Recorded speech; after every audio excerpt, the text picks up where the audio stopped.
Hi everyone, and welcome. I can't even remember what day it is, so I'm just going to say welcome today.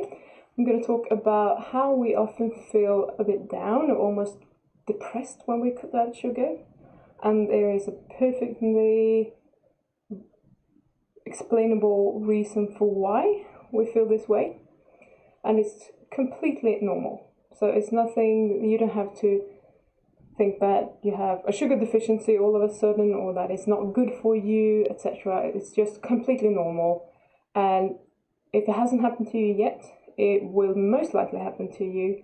I'm not saying that it is happening to everyone, but I would be surprised if it doesn't happen to you.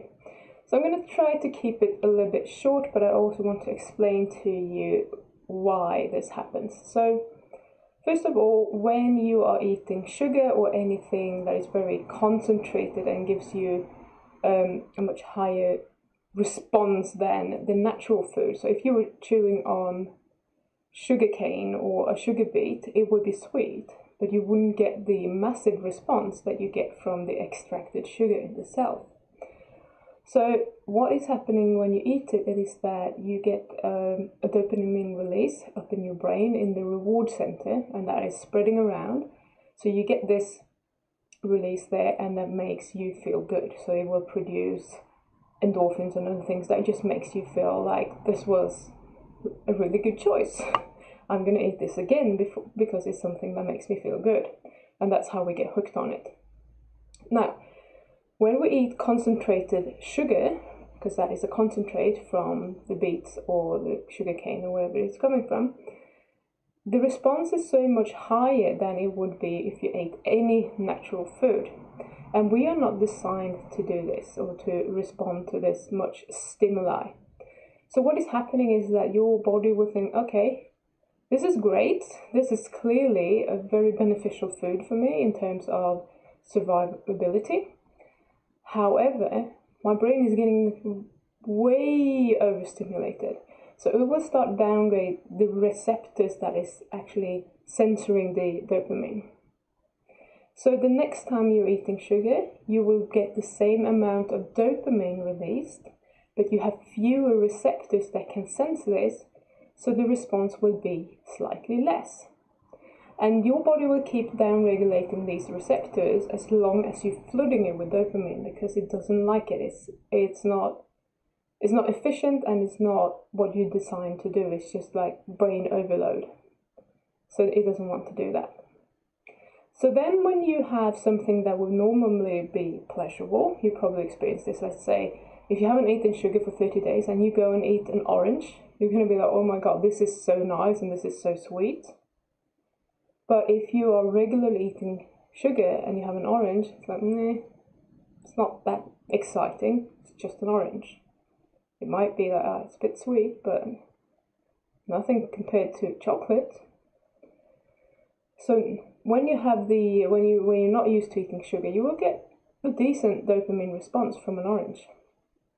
But when you are eating sugar all the time, the amount of dopamine that will get released from an orange isn't much. And if you don't have many receptors that can sense this, you will not get much pleasure from eating it. And you will be like, man, I don't really care about oranges. They're not sweet enough. They're not interesting enough.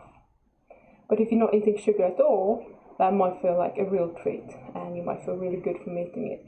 Just imagine, like, sometimes when we haven't had something for a long time, if you've ever been there, it's like, oh my god, these strawberries or whatever, they're so sweet and they're so heavenly and they're so nice. And that actually feels better, to me anyway, than it ever does to eat a lot of chocolate and cookies and whatever. That is more of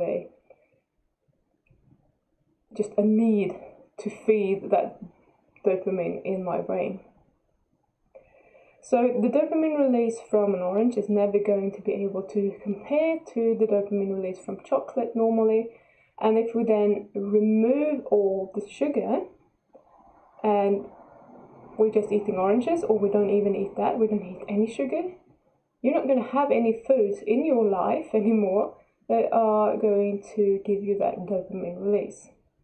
Now, you can get this with other things, like you can be drinking alcohol, taking drugs, eating bread, pizza, gambling, porn, all those kind of things that are just not natural, that are concentrated in some form, so you just get more of that than what you are designed to get.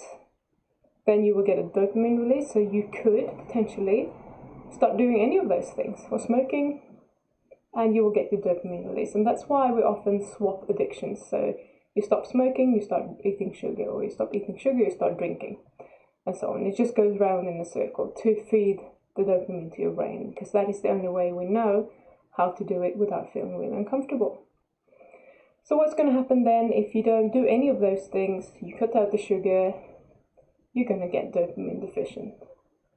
You don't have the receptors to feel those small dopamine releases that you get from normal food, because on a scale from 1 to 10, and sugar is 10, a steak might be a 2 or a 3. So in the grand scheme, you're not really going to notice. It's not going to be exciting to eat. And you want excitement from food, because that's what we do, otherwise you wouldn't be eating sugar. So just know that this might occur during this challenge. It usually takes a little bit before we get to there, but usually I think around week 3-ish, we're starting to feel a bit depressed, a bit low. We don't really want to finish this challenge. It's starting to get boring, and we don't feel it anymore. We thought it was going to be great, but it doesn't feel good. And I'm telling you, it is not supposed to feel good, because your dopamine receptors and the level of dopamine in your brain right now, they don't make you feel good. You need to give it time to normalize. I'm going to tell you from my experience what I've seen in myself and in my clients. It's usually somewhere between 4 and 6 weeks, and that is a long time. You need to be prepared to go through that. But then when you come out on the other side, it feels really, really damn good. I can promise you that. All of a sudden, you get happy from eating a steak, or going for a walk on the beach, or just being outside, and you can feel the happiness, and you feel the dopamine actually stimulating your reward center, and things that you don't really appreciate anymore feels really, really good, and you're starting to appreciate them much more. So just rest assured that there's nothing wrong with you. You are not suffering from a carb deficiency. It's just dopamine withdrawal, and there's this adjustment period that you will have to go through before your dopamine system will work perfectly and optimally again, and then you will feel amazing. Now, you might be starting to eat sugar again after these 30 days, and that is obviously up to you. But if you are planning on continuing longer than 30 days, just know that this will be going on for a few weeks, and expect it and embrace it, and know that this too shall pass. So if you like these videos, please subscribe, give the thumbs up, and share it with everyone you know, and I will speak to you again tomorrow.